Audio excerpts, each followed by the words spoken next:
Panggil aku pelari culture. Panggil aku pelari culture. Culture. Halo warga nobar yang deg-degan karena jatuh tempo, bukan karena jatuh cinta. Kayak apa kabarnya bebuhan paninian hari ini? Kembali lagi bersama Mang Tobi, sang pengangguran profesional yang kali ini akan membawakan film action tahun 2025 yang pastinya cocok untuk menguji adrenalin. Sebuah film yang cocok benar gesan menemani pian pas lagi ngos-ngosan habis dikejar debt collector tiap hari dan berharap bisa lari dari kenyataan. So, tanpa berlama-lama lagi, siapkan mata, telinga, dan anu-anuan kalian semua. Mari kita nobar dan inilah The Running Man. Film dibuka dengan seorang bapak-bapak bernama Ben Richards yang menemui bos pabrik tempatnya dulu pernah bekerja. Dia meminta agar bisa bekerja lagi karena sebelumnya dipecat setelah dituduh melakukan kesalahan besar. Ben terus memohon dengan alasan anaknya sedang sakit dan dia butuh uang untuk berobat. Namun, sang bos tetap menolak karena Ben dikenal punya masalah temperamen. Bahkan sekarang namanya sudah masuk daftar hitam. Mendengar kesalahannya diungkit, emosi Ben meledak tapi dia menahan untuk tidak membrutal. You know, I didn't bring her here to guilt you. I brought her to stop myself from bouncing your face off this desk. Di luar, Ben melihat semua orang terobsesi dengan sebuah acara game berhadiah bernama Running Man. Dalam acara itu, siapapun yang berhasil bertahan hidup selama 30 hari berhak mendapatkan hadiah $1 juta. Syaratnya, peserta harus terus melarikan diri dari para algojo yang berkeliaran dan siap menghabisi mereka kapan saja. Namun Ben meyakinkan diri untuk tidak akan mengikuti acara konyol semacam itu. Tak lama kemudian, istri Ben yang bernama Sheila pulang dari bekerja di sebuah bar. Keduanya sedang berada dalam kondisi tertekan sebab anak mereka sudah demam tinggi selama seminggu. Sementara Ben masih jadi pengangguran profesional kayak saya. Sheila lalu menyarankan agar Ben tinggal di rumah dan menjaga anaknya, sementara dia akan mengambil jam kerja tambahan di bar. Namun Ben menentangnya karena tidak ingin istrinya terus berada di lingkungan yang rawan diajak hohohihe seperti itu. Hey, now, you know I'd never do that. Thinks that you ripped him off. You could end up in the dump like that girl across the street. I'm sorry. We don't have a choice. Kemudian Ben menatap televisi yang kebetulan sedang menayangkan acara Running Man. Lalu tiba-tiba dia bilang akan membawa pulang uang banyak dengan apapun caranya. Sheila langsung paham maksudnya dan mengingatkan bahwa tidak pernah ada peserta yang pulang hidup-hidup dari permainan itu. Namun Ben tetap bersikeras karena jika dia bertahan 1 hari saja, uangnya sudah cukup untuk menyelamatkan nyawa anak mereka. Ben? I need you. Watch yourself. Lalu kita diperlihatkan dengan hidup Ben yang berada di bawah garis kemiskinan, bahkan tinggal di lingkungan kumuh. Dan di sanalah gedung pusat Running Man didirikan sebab targetnya memang kaum miskin melintir seperti Ben. Dan sekarang Ben berdiri dalam antrean panjang untuk mendaftar acara lari tersebut, tapi bukan sebagai pelari culture, melainkan jadi pelari yang akan mempertaruhkan nyawa demi hadiah uang. Di tengah itu, seorang kaikai yang berada di belakangnya tiba-tiba roboh karena sakit. Ben mencoba menolong dan meminta penjaga memanggil dokter, tetapi permintaan itu diabaikan. Sontak Ben naik pitam dan akibatnya dia justru dihajar habis-habisan.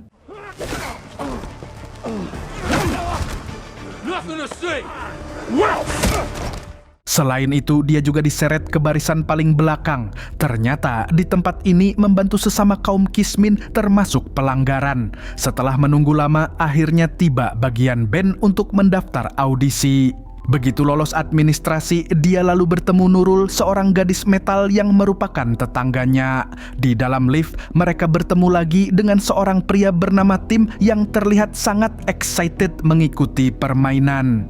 Kemudian audisi dimulai dengan tes fisik dan sesuai perkiraan Ben lolos dengan mudah karena dia sudah terlatih saat melalui pekerjaan ekstrim dulu.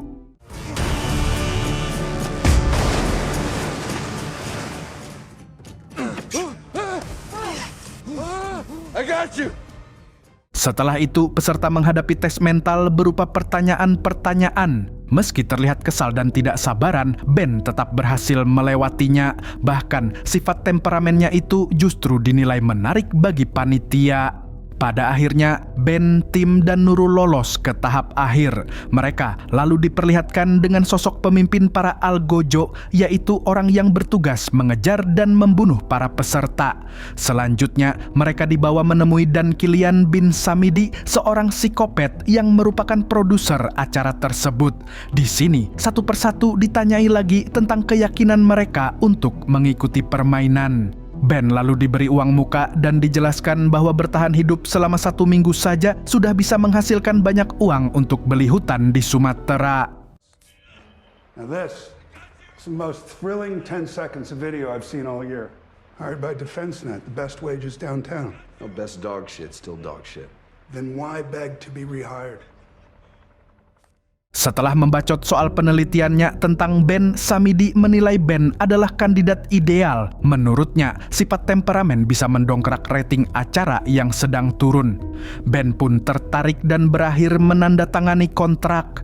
Tapi ketika ditawari perempuan cukurukuk, dia menolak karena masih setia dengan istrinya dan menjaga marwah ichi bosnya. Setelah itu, Ben pergi dan bertemu seorang perwakilan dari tim asuransi. Orang itu menjelaskan bahwa keluarga Ben akan dipindahkan ke tempat aman dan diberi identitas baru karena seluruh dunia akan memburunya. Demi keamanan, Ben juga tidak diizinkan lagi berkomunikasi dengan keluarganya. Ben lalu diberi kesempatan melakukan panggilan terakhir. Dia menghubungi Sheila dan memberitahu bahwa tim Running Man akan datang untuk menjemput anak istrinya. I'm on the running, man. I promise. I'll be back. I love you. I love you too. Bye, Dad. We good? Keesokan harinya, Sheila mengirim foto keluarga dan kaos kaki anaknya kepada Ben agar dia tidak melupakan alasannya bertahan hidup. Kemudian Ben dipasangi gelang khusus sebagai pengingat waktu, tugas, dan hadiah yang dia dapatkan. Dia lalu berjalan bersama Samidi dan bertemu pembawa acara bernama Bobby. Dan beberapa saat kemudian Bobby naik ke panggung untuk membuka acara. Welcome to the game where we give 3 of these tough guys all the freedom they want. Record, report, reward. It's the Running Man! Setelah itu, Ben diperkenalkan sebagai pelari pertama. Profilnya disebut sebagai mantan pegawai keamanan cyber yang dituduh menjual rahasia negara. Sebuah video palsu bahkan ditampilkan sebagai bukti. Ben berteriak membantah tetapi justru membuat publik semakin membencinya. Bobby lalu mengumumkan hadiah bagi siapapun yang memberikan informasi tentang keberadaan Ben selama pelarian. Bukan itu saja, mereka juga menghina istri Ben yang dicap sebagai kupu-kupu malam. Hal itu sontak membuat emosi Ben tak bisa dibendung lagi. You, Dan. How small does your dick have to be to sit out there?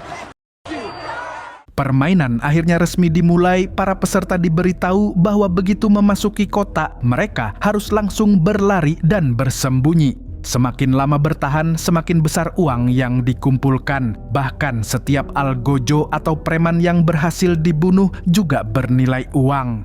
Di sini, nyawa manusia benar-benar punya harga alias dibayar per kepala. Alat pelacak mereka tidak akan berfungsi, tetapi setiap hari mereka wajib merekam video dan mengirimkannya lewat kotak surat khusus. Melewatkan 1 hari saja, maka peserta otomatis dinyatakan gugur. Ben, Nurul, dan tim kemudian masuk ke sebuah bilik canggih dan dijatuhkan ke tempat yang berbeda-beda. Ben mendarat di sebuah gedung lalu menemukan pakaian bersih dan perlengkapan yang sudah disiapkan. Setelah ganti baju, dia langsung keluar dan naik taksi. Ternyata sopir taksinya mengenali Ben, namun sopir itu memilih tidak melapor karena dia menolak pembunuhan sebagai hiburan. Anjay, sopir taksi baik hati. Ben lalu menuju sebuah gedung terbengkalai dan turun ke ruang bawah tanah. Di sana dia bertemu Molly, teman lamanya yang ahli membuat barang ilegal. Molly sempat menolak karena membantu peserta Running Man bisa membahayakan nyawanya. Namun Ben terus memohon bantuan agar bisa bertahan hidup dan kembali berkumpul dengan keluarganya. Akhirnya, Molly setuju untuk membuatkan paspor palsu dan membantunya menyamar. Karena jika Ben bisa bersembunyi di negara lain selama 30 hari, insya Allah peluang hidupnya masih ada. Let's test out those contacts. So, what's your plan? I don't know. Lay low with my own kind? Setelah semuanya siap, Ben pun pamit dan segera pergi. Ben pun tiba di stasiun dengan kondisi gugup maksimal. Dia lalu menyerahkan dokumen palsu dan tiket kereta menuju New York. Ajaibnya, dia berhasil lolos tanpa kendala sedikit pun. Setibanya di sana, Ben langsung menginap di sebuah hotel. Dan untuk mengecoh para algojo, Ben berpura-pura masuk ke kamar hotel lain sambil merekam daily vlog alias video hariannya. Setelah itu, alat rekaman dimasukkan ke kotak surat, lalu dia kembali ke kamar aslinya dan mulai memikirkan langkah selanjutnya.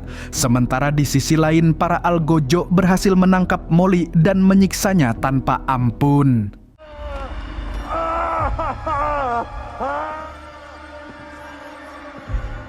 Pada akhirnya, Molly terpaksa membocorkan informasi tentang keberadaan Ben. Di waktu yang bersamaan, Ben mengalami mimpi buruk. Dia melihat dirinya sendiri tewas di New York. Mimpi itu terasa terlalu nyata dan membuatnya terbangun dengan kondisi mental breakdance. Ben lalu menonton acara Running Man di TV. Saat itulah terlihat tim rekannya sedang belanja di Indo April tanpa penyamaran.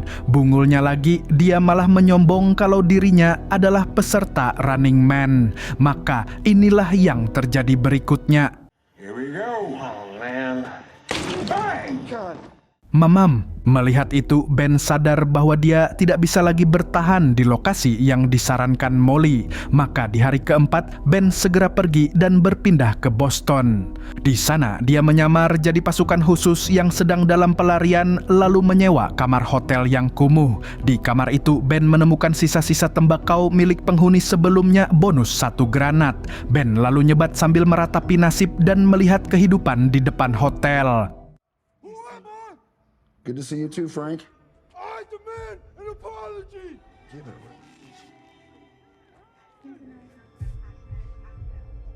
You're a weird guy, Frank. Saat hendak menuju kamar mandi umum, Ben tiba-tiba merasa tak asing dengan wajah orang yang ngamuk di depan hotel. Dia pun teringat kalau orang itu adalah salah satu algojo yang rambutnya blonde. Saat itulah Ben mulai mendengar suara mencurigakan, yang artinya para algojo sudah menemukan keberadaannya sehingga dia segera bersembunyi di kamar mandi. Namun ternyata tidak ada celah untuk dia kabur melalui toilet. Dalam keadaan terdesak, Ben lantas melakukan hal ini.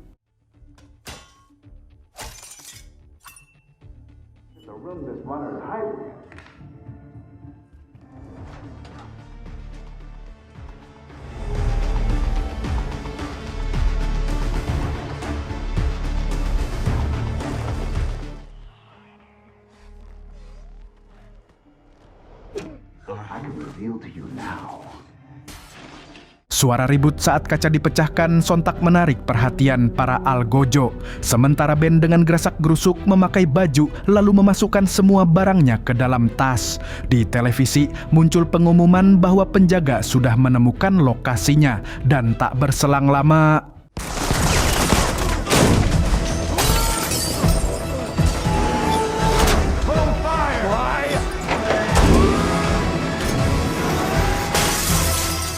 semua aksinya itu direkam oleh drone, tetapi Ben langsung menghancurkan alat tersebut. Namun naasnya, Ben justru berlari menuju lift rusak. Lalu saat lift itu macet di lobi, dia langsung melempar granat keluar. Pemimpin algojo dengan refleks melemparkan kembali granat itu, lalu inilah yang terjadi.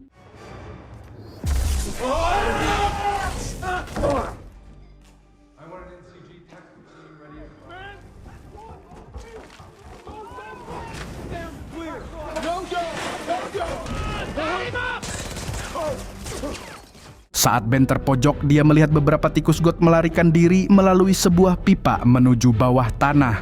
Ben pun langsung mengikuti rombongan tikus tak berdasi itu.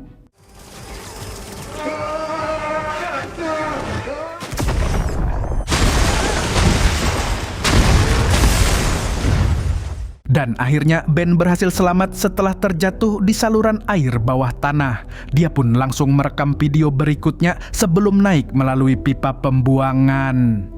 Namun saat Ben berusaha bersembunyi, seorang bocil laki-laki memergokinya. Ben mengira anak itu akan melapor ke panitia permainan, tapi ternyata si bocil justru ingin menolong, bahkan membantu memasukkan rekaman harian milik Ben ke kotak surat. Beberapa saat kemudian, bocil itu kembali bersama kakaknya yang kita panggil saja dia Bambang. Rupanya Bambang adalah seorang pemberontak yang menentang pemerintah. Ben lalu meminta perlindungan dan memberikan uang sebagai bayaran. Si bocil menerimanya lalu pergi membeli obat, sementara Bambang membawa Ben ke rumah mereka.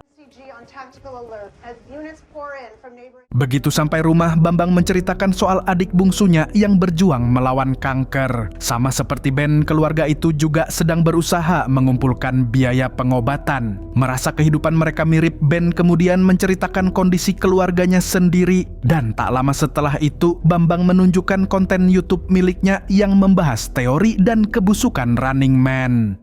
Episode 30, The Real Rules of the Running Man. Tim? Yep. Type 1, hopeless dude.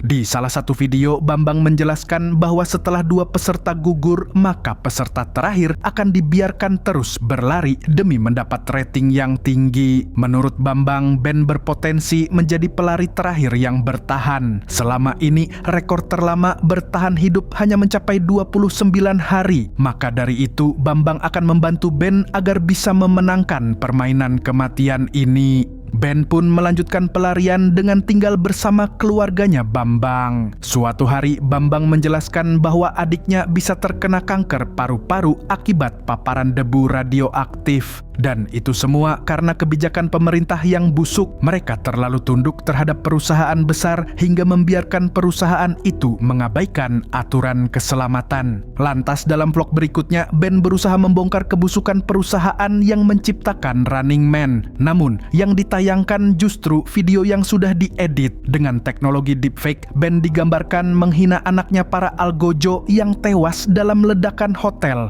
Lah, masa nggak bisa bedain AI sama yang asli? AI woy, AI. Melihat tayangan itu, ibunya Bambang murka dan langsung mengusir Ben. Lantas dengan terpaksa, Bambang bersama adiknya mengantar Ben keluar dari kota. Di tengah perjalanan, mobil mereka tiba-tiba disergap para algojo dan aksi kejar-kejaran pun tak terhindarkan. Richard's legs!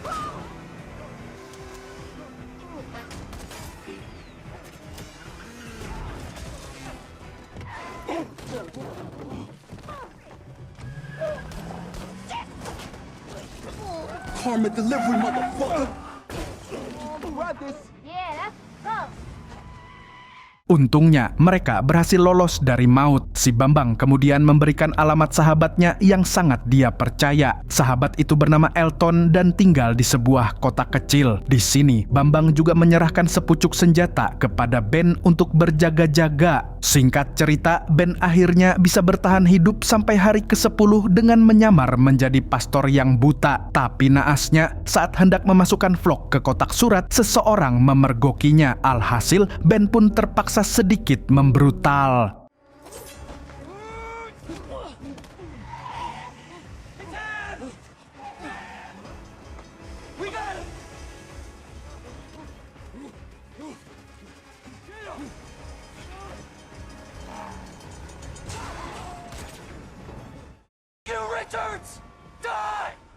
Di hari ke-13, Ben menyamar jadi gelandangan cacat dan menemukan sekelompok gembel yang nobar Running Man di layar tancap. Saat itu ditayangkan Nurul yang terpojok di dalam kasino dikejar-kejar oleh algojo dan pasukannya.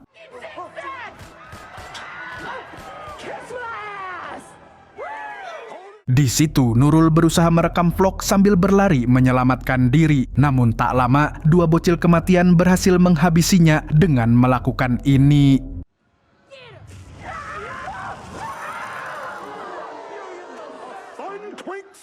Maka kini Ben resmi menjadi satu-satunya peserta yang tersisa. Ben kemudian melanjutkan perjalanan menemui Elton yang tinggal di rumah terpencil dan jauh dari kota. Di sana, ibu Elton sedang nonton TV sambil memaki Ben habis-habisan tanpa menyadari Ben yang asli berada di belakangnya. Elton meminta Ben mengabaikannya lalu menjelaskan bahwa keluarganya telah menjadi korban dari pemerintah yang korup. Ayah Elton adalah seorang polisi jujur yang dieksekusi karena berani mengkritik permainan maut ini. Dan menurut Elton, jika Ben menang, dia bisa membuka seluruh kebusukan sistem. Karena itulah Elton setuju untuk membantunya. Dia lalu menceritakan soal almarhum ayahnya yang pernah membangun bunker rahasia di perbatasan kota. Di tempat itulah Ben bisa bersembunyi sampai permainan berakhir.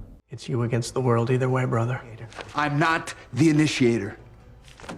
Malamnya, Ben kembali merekam vlog, tapi kali ini berisi pesan untuk anaknya di masa depan. Namun keesokan paginya, ibu Elton memergoki Ben keluar kamar dan berniat melapor ke panitia Running Man. Elton sempat mencegah sang ibu, namun saat tahu kalau para algojo akan datang dan menghabisi mereka tanpa pandang bulu, Elton justru merasa tertantang. Alhasil, dia pun nekat menghubungi panitia. I just need 5 minutes of fun with these guys before we do. Fun? Ternyata Elton sudah menunggu momen ini sejak lama sebab dia ingin balas dendam atas kematian ayahnya. Dia bahkan telah memasang jebakan di setiap sudut rumah. Dan begitu rombongan algojo datang, pertempuran epik pun dimulai. He's here! Richards is in the hall!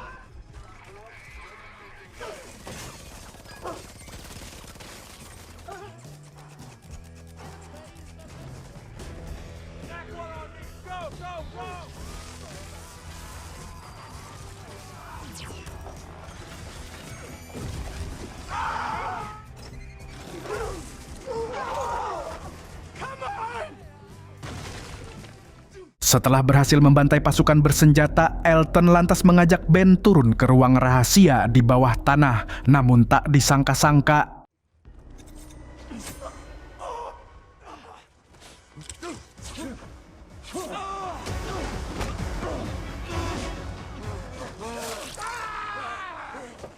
begitu si algojo blonde berhasil dilumpuhkan, Samidi lalu meminta untuk berbicara langsung dengan Ben. Dengan bangga Samidi memberitahu bahwa aksi Ben membuat rating acara melonjak tajam. Ben membalas dengan kemarahan sebab orang-orang tak bersalah menjadi korban dan semuanya justru dijadikan tontonan. Dia juga mempertanyakan kenapa Samidi tidak memakai deepfake saja. Tapi dengan santuy Samidi menyebut bahwa kematian yang nyata lebih menarik dan menguji adrenalin. Make sure my family gets the money. Samidi lalu memerintahkan Ben membunuh algojo blonde demi mempertahankan rating. Dan inilah keputusan yang diambil Ben.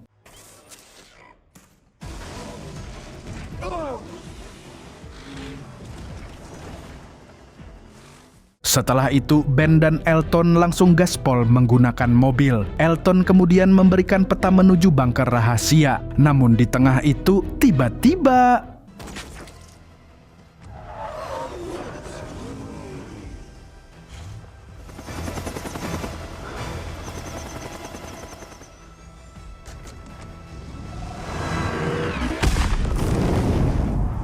berkat peledak yang telah disiapkan Elton, Ben berhasil menghabisi algojo blonde dan mendapatkan bonus besar. Namun saat Ben tiba di lokasi bunker, dia mendapati tempat itu sudah berubah wujud. Pemerintah telah membangun kota baru di atasnya, sementara bunker tersebut sudah dihancurkan. Ben pun sempat bersembunyi dan beristirahat di area yang seperti kota mati itu. Namun pada akhirnya dia memutuskan memberi penonton tontonan yang mereka idam-idamkan. Saat drone mulai mendekat, Ben langsung membajak mobil seorang perempuan modis bernama Amelia.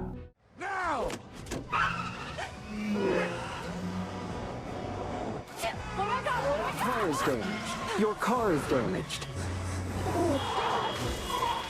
Jesus!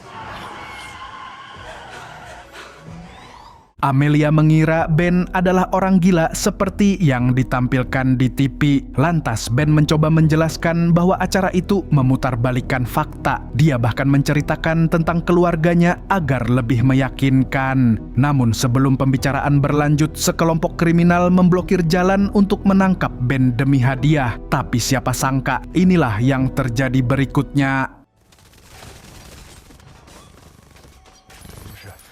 Is that me? They wouldn't do that. Karena hal itu bisa merusak rating, drone justru membunuh para kriminal. Disitulah Ben sadar bahwa semua hal bisa dilakukan demi rating yang bagus. Lalu Ben menyerahkan senjatanya ke Amelia untuk membuktikan kalau dia bukan orang jahat. Tak lama kemudian, tayangan Running Man mengumumkan bahwa Ben telah menculik Amelia. Bukan itu saja, panitia juga membuat seolah-olah Amelia meminta pertolongan. Welcome to the Running Man. Sementara di depan, pasukan Algojo dan para penonton sudah menunggu kedatangan mereka. Tapi Ben sadar mereka tidak akan membunuhnya dulu sebab dia terlalu berharga bagi rating. Akhirnya, Ben menghadapi pemimpin para Algojo dan mengaku bahwa dirinya membawa bom. Jika mereka mendekat, semuanya akan meledak dan itu tidak akan menjadi tontonan yang menarik. Lalu Ben menuntut pesawat menuju Kanada untuk dirinya dan Amelia. Dan sesuai dugaan, Samidi pun menyetujui tuntutan itu. Demi apa? Yap, lagi-lagi demi rating. Act terrified when McConaughey. Sebelum masuk pesawat, Ben memaksa pemimpin Algojo membuka topengnya. Ternyata dia adalah Eric, peserta yang bertahan 29 hari di musim pertama dan kemudian beralih menjadi Algojo. Ben juga menyadari bahwa para pelet adalah Algojo. Namun, dia tahu Samidi belum akan membunuhnya. Plot a route over the richest homes from here to Canada. Anyone sneaks up on me, it's gonna be a real short ride.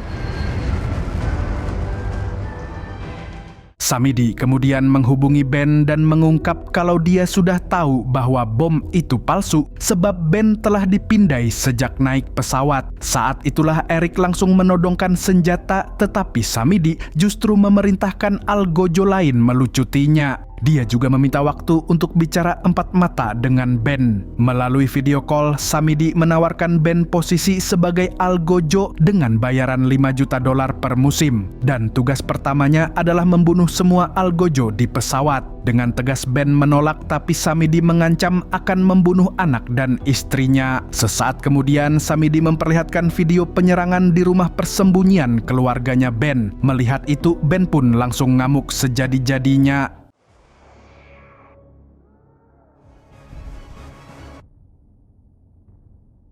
Setelah rekaman tersebut ditayangkan di TV, singa yang tertidur dalam diri Ben semakin terpancing untuk keluar. Alhasil, dia pun terpaksa membrutal dengan menyerang semua pilot.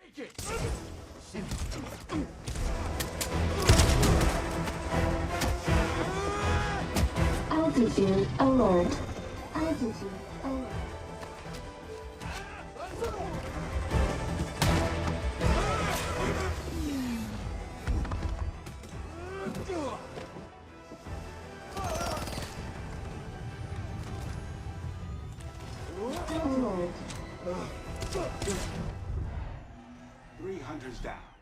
Kini tersisa Eric yang bersembunyi entah di mana. Hingga saat Ben sedang mencarinya, tiba-tiba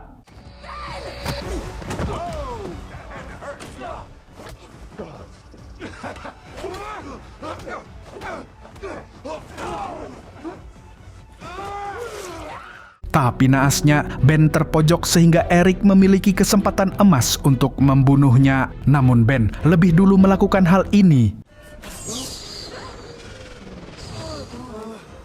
You outran fate.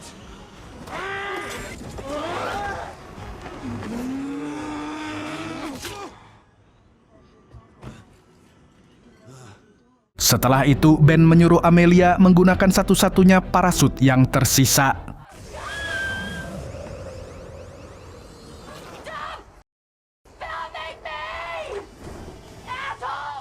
Ben lalu menuju kokpit dan berbicara untuk yang terakhir kali dengan Samidi.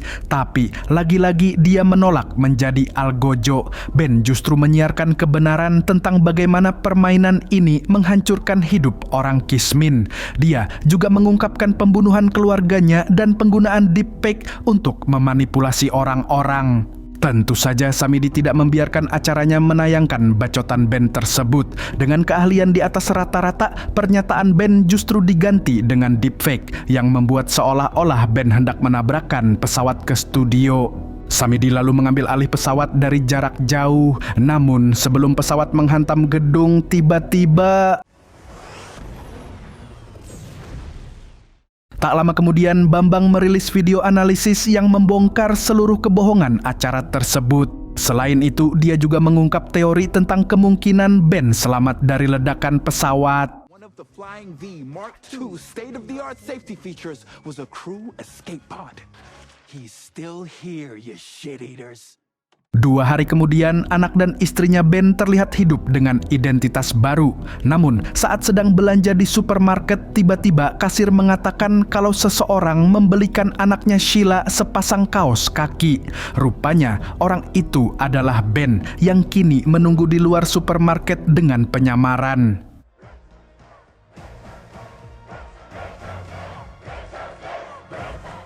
Beberapa saat kemudian, penonton mulai menuntut acara ditutup. Sementara Bobby juga sudah tobat dan menolak menjadi pembawa acara. Alhasil, kini Samidi terpaksa naik panggung dan menjadi pembawa acara dadakan. Namun tiba-tiba terjadi penyerangan dari arah penonton.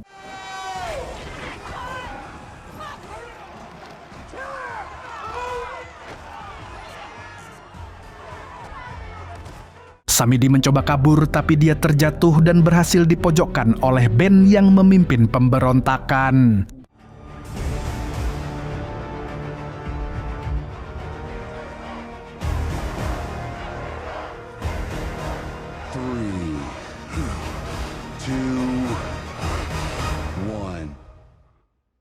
And action. Dari film ini kita belajar kalau harapan untuk kembali ke rumah bisa menjadi dorongan terkuat. Apalagi kalau dorongannya dari kasur yang udah nunggu buat dipakai anu-anuan. Maksudnya rebahan. Segitu dulu dari Mang Tobi, sang pengangguran profesional, mengucapkan sampai jumpa di video selanjutnya. Nah, kalau begitu Mas Yono, passwordnya apa nih? Burung gundul pamit dulu.